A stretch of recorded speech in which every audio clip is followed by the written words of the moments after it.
આજના દિવસનું મહત્વ સમજાવતા આશ્રમના સંચાલક રજનીભાઈ પંડ્યાએ જણાવ્યું કે આજે 3 વિશેષ સંયોગો ભેગા થયા છે. પિતૃપક્ષનો પિતૃ તર્પણ માટે આવેલા હજારો શ્રદ્ધાળુઓની ભીડ, ઉત્તરવાહિની નર્મદા પરિક્રમા, ચૈત્ર માસમાં થતી વિશેષ પરિક્રમાનો આજે છેલ્લો દિવસ હોવાથી પદયાત્રીઓનો અવિરત પ્રવાહ જોવા મળ્યો હતો. નર્મદા સ્નાન અને દાન પુણ્ય માટેનું વિશેષ મહત્વ છે.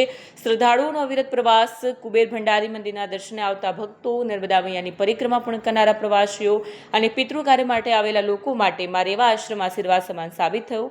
સવારથી જ શ્રદ્ધાળુઓની લાંબી કતારો જોવા મળી. આશ્રમની નિસ્વાર્થ સેવા અને વ્યવસ્થાને કારણે તમામ લોકોએ ખૂબ જ શાંતિપૂર્ણ રીતે ભંડારાનો લાભ લીધો.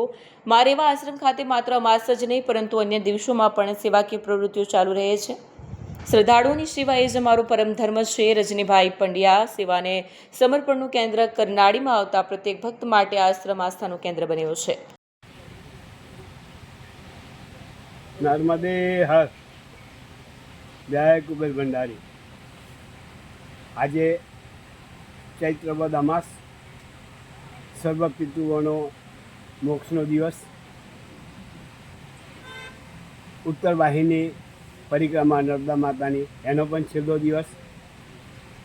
મધુમાસ કહેવાય. આજે ગઈકાલ રાતથી અસંખ્ય સંખ્યાની અંદર ભક્તો ઉમટી પડ્યા છે. નર્મદા સ્નાન કરી કુબેર દાદાના દર્શન કર્યા પછી નવનિર્મિત આપણો આ મહારેવા આશ્રમ જે તૈયાર થઈ રહ્યો છે ત્યાં પ્રસાદી દેવા માટે બધા આવે છે.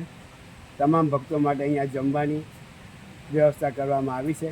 આપ પણ આશ્રમમાં પધારો અને પ્રસાદીનો લાભ લો.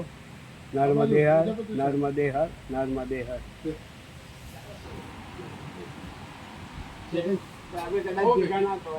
વીડિયો જર્નાલિસ્ટ ફઝલ રઝા ખત્રી સાથે સત્યા ટીવી ન્યૂઝ, ડભોઈ.